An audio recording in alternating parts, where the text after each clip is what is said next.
Hi guys! Sino pong nakakakilala sa inyo nitong halaman na ito? Ang tawag po dito ay sambong.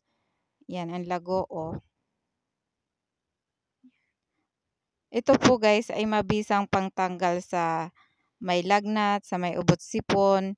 Yan, kukuha ka lang po ng dahon yan tapos ilalaga mo lang siya. Tapos pwede mo na inumin. Guys, naalala ko noon nang maliliit pa kami, yung lola ko niyan mahilig maglaga ng sambong. Yan, iniinom niya yan guys. Tapos pinapainom din kami niyan. Yan.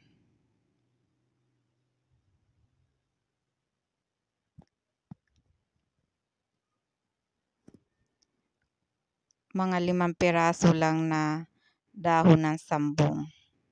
Pwede din po yan sa may rayuma. Didikdikin lang po tapos itatapal mo lang kung saan yung masakit.